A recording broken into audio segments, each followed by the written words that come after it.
Let's start at the beginning. My name is Layla. I am a woman who is 65, with a history brimming with many challenging moments.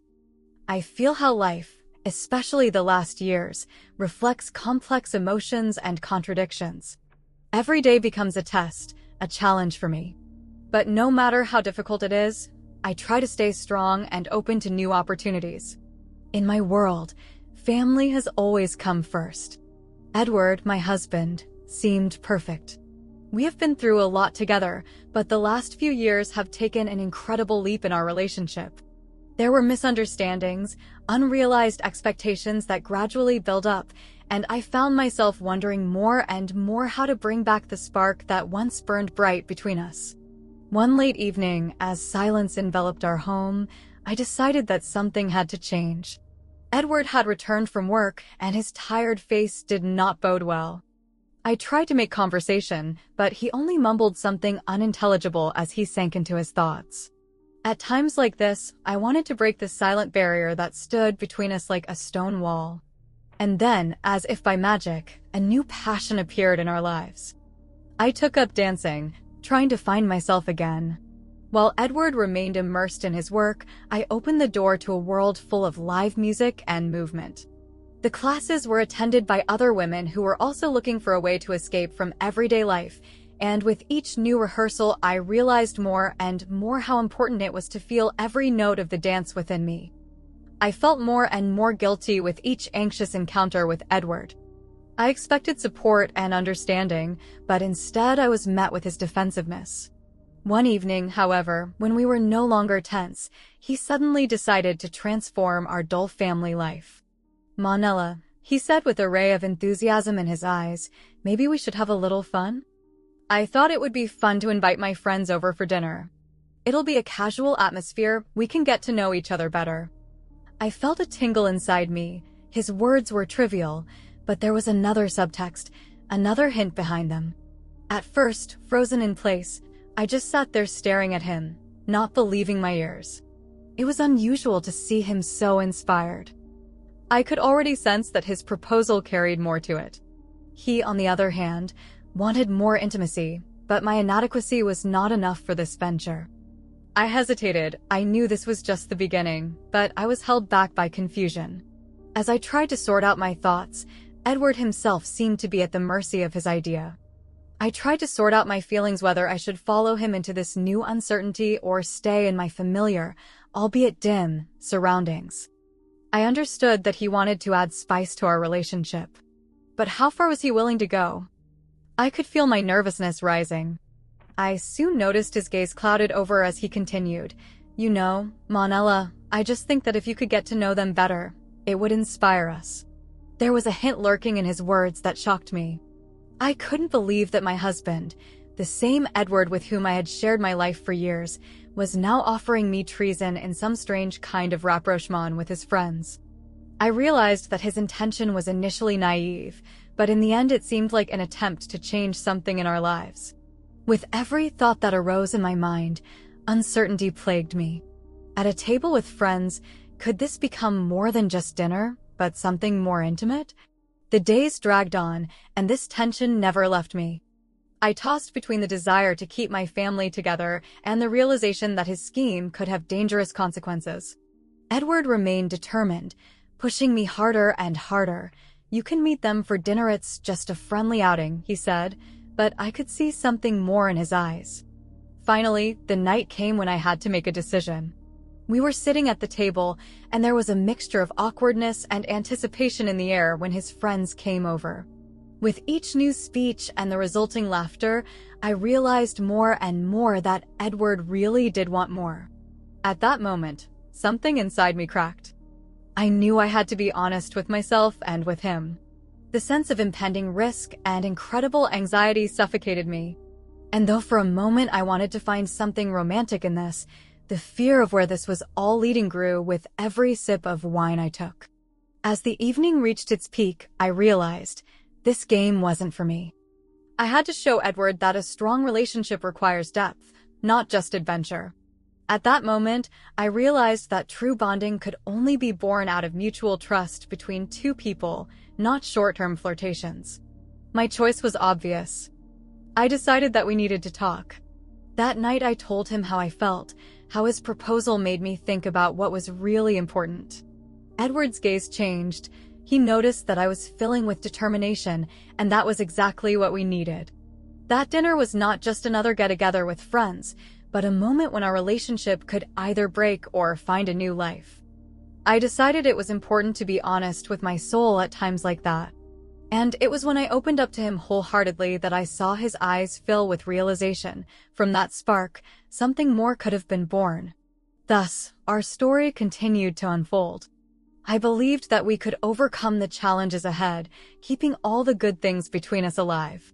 And this was the beginning of a new stage in our lives, a stage of discovery, of wanting to understand each other and perhaps find that spark in it all, but I was wrong. That night was filled with a tension that seemed to thicken in the air, making me question my every move. I stared at Edwards as if I were trying to understand him anew. He sat at the table, full of confidence, and his friends, laughing and chatting, radiated lightness, while a real storm raged in my soul. When the conversation touched on our relationship, hearts raced and I realized that this was not just another discussion, but the place where real change was beginning. I could feel my palms getting moist with excitement and a wave of emotion rising in my chest. The tension mixed with curiosity, reality, and fear never left me. "Manella, you don't mind having a little fun, do you?" Edward uttered, addressing me in moments spent with his friends. I felt my heart pounding, but in order not to show my insecurity, I tried to smile. This was a mental challenge I wasn't ready for. I still realized that underneath this fun was something more, something that could change everything. It was hard to ignore the looks from his friends, full of curiosity and teasing. I sat exchanging glances and realized that Edward wanted to take this discussion further. But how could I take that step? I could feel their expectations on me, their stares that made me feel vulnerable and misunderstood. When the conversation turned to discussing the interesting arrangement of our family life, I felt my cheeks begin to burn. I couldn't let my peace of mind be shattered by this idea. As a woman who had almost lost herself in the world of ordinary, everyday life, this whole situation now seemed like a game of brinksmanship. Finally, as the room filled with light laughter and conversation, I stood up, trying to gather my thoughts. "Edward, I began, but he interrupted me by raising his hand. There was something new, intense in his eyes. He continued to talk about how we needed to refresh the family bond. Suddenly, his words struck like lightning. "We need to try something new, something that will get us out of our routine." At that moment, I realized what he was talking about, and excitement swept over me. In his suggestions, I saw not a city, not freedom, but something much more intimate, an opportunity to open the door to a new world where we could throw off the shackles of routine and explore ourselves. I stopped in indecision, and for a moment everything froze. My feelings were boiling inside like a torrent, and I didn't know how to react. The cherished thought of going after my desire made me embarrassed, but it also lit a fire of curiosity. My lips opened slightly in surprise when all I did was mumble, "What do you mean?" He leaned closer, his breathing hotter, and every phrase he spoke sent a new wave of excitement through me. Sparks of desire flared in his eyes, as if he was ready to rekindle the fire that engulfed us both. "I want you to feel free," he said, and each syllable seemed to burst from the depths of his soul. "You deserve to open up to the world and your desires. I know it may seem wild, but it can bring us closer." The words resonated in my mind like a melody that carried the power of release. I felt my heart beat faster and my breath hitched. Edward really wanted me to look at relationships with different eyes, to learn to enjoy scientific discovery and trust. When I wrapped my head around that thought of spending the evening with his friends, it became a source of pervasive excitement. I realized it wasn't just an eccentric suggestion, but a profound attempt to summon the spark of life in me. I burrowed into my thoughts. I really could have said no. But in the back of my mind, some urge burst forth, reminding me that I lacked openness. When I decided I had to figure out where the path led me, I looked into Edward's eyes and saw only support and understanding. And with each new question, a realization grew in my mind. This was exactly what I wanted. I was ready to reveal my feelings, my secret desires, and this night school could be the beginning of my true awakening. Mustering up the courage, I spoke up. Yes, I want to try it. But I don't want it to be too fast. This sincerity, full of passion, shocked Edwards. I felt a light flare up between us that illuminated every corner of our hearts. As the evening drew to a close and we prepared for the new concept, I felt an excitement probably stronger than I had ever felt before. We were both preparing for something amazing, and it was in that thrilling anticipation that I felt a spark encompass our souls, changing everything around us. This night promised to reveal a whole new world, and I was ready to step into it with Edward.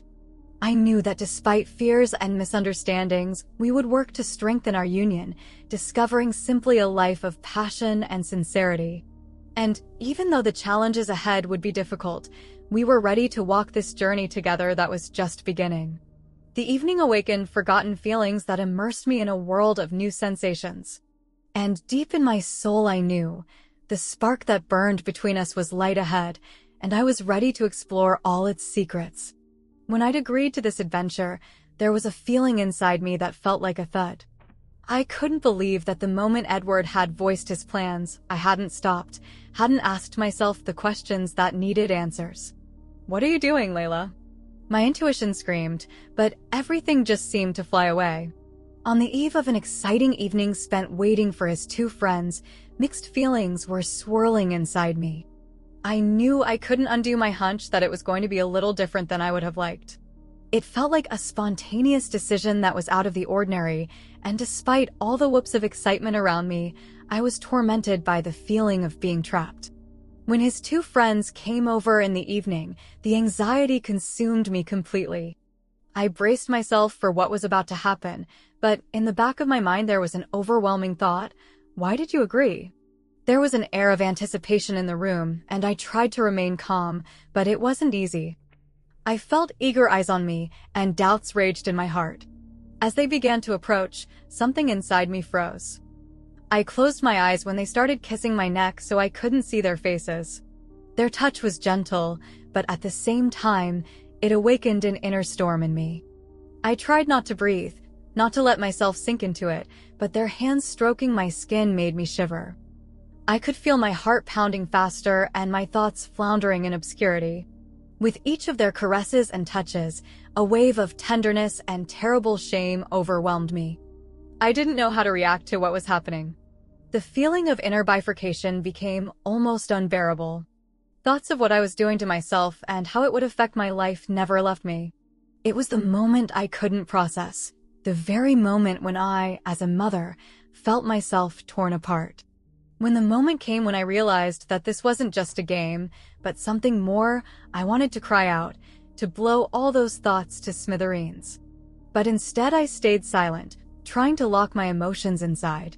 It was just something I didn't need to do, but my fear of Edward and his expectations only amplified what was happening. Thus that evening crept into me like a fog, slowly, gradually, mesmerizing me with its beautiful but somber appeal. Each kiss, each caress distanced me from the familiar world where I was a mother, where I was myself. And when the new day did come, I found myself becoming a part of something that would forever be alive in my memories.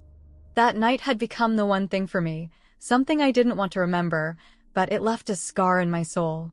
The whole thing was like experimenting with fire that left behind pain and confusion. I was well aware that the experience broke old boundaries, but at the same time, I felt that it was a one-way road only. The moment I left the room out of my mind, I felt the moment stop. I was just Layla again, just a woman who had lost herself. Now I had to face the consequences of my choice, sink into a routine, but at the same time know that it wasn't just a mistake, it was a meaningful change. So, I stood at the edge of my life and stared into the abyss, forcing myself to recognize this was a once-in-a-lifetime experience. And it had changed me, forever leaving marks in my heart and soul. There was a new path ahead, and I knew that sooner or later I would have to face the results of my destiny, what I had done.